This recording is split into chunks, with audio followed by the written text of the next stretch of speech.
नमस्कार दोस्तों, जय माँ लक्ष्मी। दोस्तों, स्वागत है आप सभी का हमारे YouTube चैनल में। हेलो दोस्तों, कैसे हैं आप सभी? आशा करती हूँ कि आप सभी बहुत ही अच्छी होंगी और ईश्वर से प्रे करूँगी कि आप सदैव खुश रहिए। दोस्तों, कुछ पेड़ पौधे ऐसे होते हैं जो अपने आप में ही बहुत ज़्यादा खास होते हैं।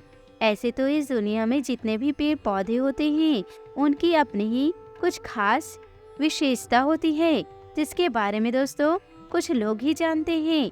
लेकिन दोस्तों, कुछ पेड़ पौधे ही ऐसे होते हैं जो धन प्राप्ति के लिए बेहद खास होते हैं। इसी प्रकार कुछ पेड़ पौधे ऐसे होते हैं जो मनोकामना पूर्ति के लिए अचूक और रामबाण बताए गए हैं। तो दोस्तों, इस वीडियो में हम आपको बताएंगे कि कुछ ऐसे पेड़ पौधे के बारे में जो मनोकामना पूर्ति के लिए इस्तेमाल किए जाते हैं, बल्कि कई पेड़ पौधे ऐसे भी होते हैं जो जीवन में चल रही हर प्रकार की परेशानियों को पूरे तरीके से समाप्त कर सकती है। दोस्तों, इस वीडियो को पूरा ध्यान से सुनकर सभी बातों को ध्यान से समझिएगा, क्योंकि दोस्तों इसमें बहुत ही ज्यादा खास जानकारी है। लेकिन उससे पहले वीडियो को लाइक करके कमेंट बॉक्स में ओम नमः शिवाय लिखकर भगवान भोलेनाथ जी को नमस्कार अवश्य कर ले। क्योंकि दोस्तों ऐसा कहा जाता है क्योंकि संपूर्ण प्रकृति का निर्माण केवल भगवान शिव जी ने ही किया है। दोस्तों, जितने भी जड़ी बूटी होती है, बल्कि आयुर्वेद में भी भगवान शिव को ही गुरु बताया गया है। बल्कि तंत्र मंत्र या जितने भी इस दुनिया में चीजें होती हैं, जितने भी यंत्र होते हैं, उन सभी के गुरु सिर्फ भगवान शिव जी हैं। इसलिए भगवान शिव को मृत्युंजय कहा जाता है। दोस्तों, आपको बता दें कि बहुत सारी इस संसार में दिव्य शक्तियाँ मौजूद रहती है। जैसे कि हमने पिछले वीडियो में आपको बताया है कि अदृश्य शक्ति किस प्रकार प्रभाव डालती है। अगर दोस्तों पिछला वीडियो आपने नहीं देखा है तो आपको बता दें कि अदृश्य शक्तियाँ किसी व्यक्ति के ऑरा पर ही प्रभाव डालती है। जब भी किसी भगवान की आप पूजा करते हैं और वे आपकी मदद करते हैं, तो वह भी ऑरा पर प्रभाव डालकर ही आपकी मदद करते हैं। इसी प्रकार दोस्तों नकारात्मक ऊर्जाएं होती हैं जो किसी भी व्यक्ति के ऑरा पर प्रभाव डाल देती है, और इसी प्रकार व्यक्ति चिंता और घबराहट में डूबने लग जाते हैं और उसे खुद भी समझ में नहीं आता है कि आखिर इस परेशानी से निकला कैसे जाए। दोस्तों, काफी बार आप यह भी देखे होंगे कि आप परेशानी में जब होते हैं तो दोस्तों वह केवल इतना ही कहते हैं, परेशानी मत करो, चिंता मत करो। दोस्तों, कहना आसान होता है लेकिन करना बहुत ही मुश्किल होता है। कोई भी व्यक्ति नहीं चाहता कि वह चिंता में डूबे रहे, परेशानी में डूबे रहे दोस्तों, लेकिन हालात बेकाबू हो जाते हैं।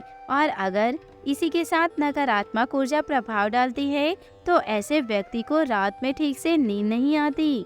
सुबह उठते ही उसका मन बेचैन रहता है और पूरा दिन वह कोई भी कार्य नहीं कर पाता है। तो इन सभी पेड़ पौधों में कुछ पेड़ पौधों का सहायता लेकर कुछ कार्य करवाया जा सकता है।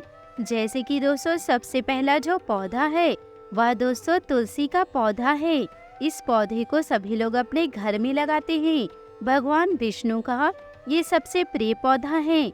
लेकिन दोस्तों आपको बता दें कि जब भी आपके मन में चिंता, घबराहट या परेशानी होती है और कोई भी चीज आपको समझ में नहीं आती है, बिल्कुल भी आप शांत नहीं रह पाते, क्योंकि बहुत सारे लोगों के जीवन में इस प्रकार की समस्याएं होती हैं कि जीवन में कुछ ऐसे हालात होते हैं कि उसको कुछ भी समझ नहीं आता है और वह बिल्कुल शांति अनुभव नहीं कर पाती। तो आपको बता दें कि किसी भी परेशानी का हल निकालने के लिए शांत होना सबसे बेहद आवश्यक है।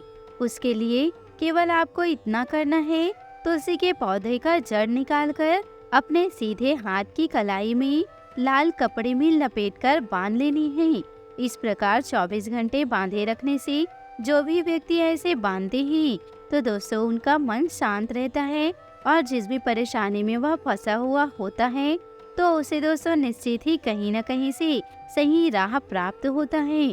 तो दोस्तों जरूर आप उसे करके देखिए।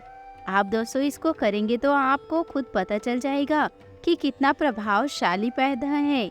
अब दोस्तों दूसरी चीज यह है कि आपके जीवन में धन की बहुत ज्यादा समस्याएं होती है, परेशानियां होती है, या विवाह में बहुत सारी अड़चनें आ रही हैं, क्योंकि काफी सारे लोग हमसे यह भी पूछते हैं कि उनके विवाह में इतनी अड़चनें आ जाते हैं कि कहीं भी बात चलाते हैं तो उनका विवाह हो ही नहीं पाता है।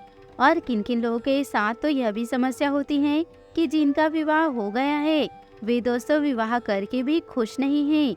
उनके जीवन में बहुत सारी लड़ाइयाँ झगड़े इतना ज्यादा होता है कि उन्हें खुद भी लगता है कि विवाह करके बहुत बड़ी गलती कर दी है।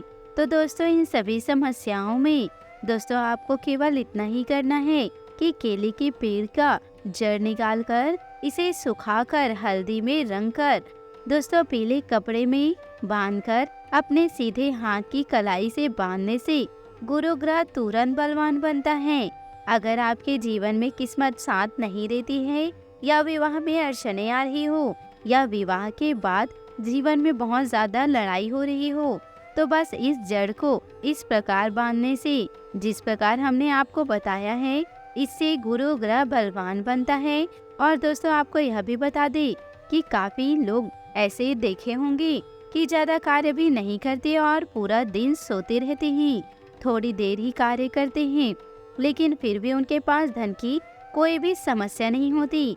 तो आपको बता दे कि ऐसा अक्सर उन्हीं लोगों के साथ होता है जिनका गुरु ग्रह बलवान होता है, क्योंकि यह किस्मत का ग्रह होता है। जिस व्यक्ति का गुरु ग्रह बलवान होता है तो ऐसा व्यक्ति ज्ञान से धनी होता है, और दोस्तों जिसके पास ज्ञान होता है तो निश्चित वह धन को प्राप्त कर ही लेता है।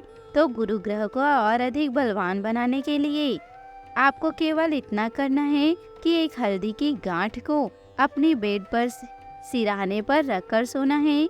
इसे आप अपने तकिए के नीचे रख सकते हैं या फिर गद्दे के नीचे भी रख सकते हैं, जिससे दोस्तों किसी को पता भी ना चले।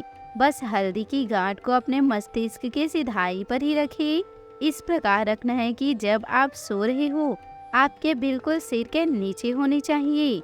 आपको बता दें कि रात में जब कोई सोता है तो उसी समय नकारात्मक शक्तियाँ सकारात्मक शक्तियाँ उस व्यक्ति के ऑरा पर प्रभाव डालती हैं। इसलिए दोस्तों सोना बहुत ही ज्यादा महत्वपूर्ण बताया गया है। क्यों सोना जरूरी होता है और इसी समय दोस्तों व्यक्ति हील करता है। हम अपने सभी वीडियो में खास जानकारी के बारे में ही आप लोगों को बताते हैं कि किस प्रकार और कौन कौन सी चीजें कार्य करती है। इसलिए दोस्तों आपसे निवेदन करते हैं कि चैनल को सब्सक्राइब जरूर करें और बेल आइकन को प्रेस करके ऑल पर सिलेक्ट करिए, ताकि ऐसे ही ज्ञानवर्धक वीडियो आपको समय से मिल सके और इसका आप लाभ उठा सके। तो दोस्तों उम्मीद करती हूँ कि आपको यह वीडियो बहुत अच्छी लगी हो, तो हमें कमेंट के जरिए जरूर बताइएगा। दोस्तों अपने जीवन में खुशियाँ बनाए रखने के लिए नीचे दिए गए कमेंट बॉक्स में जय महादेव जय महालक्ष्मी जरूर लिखें।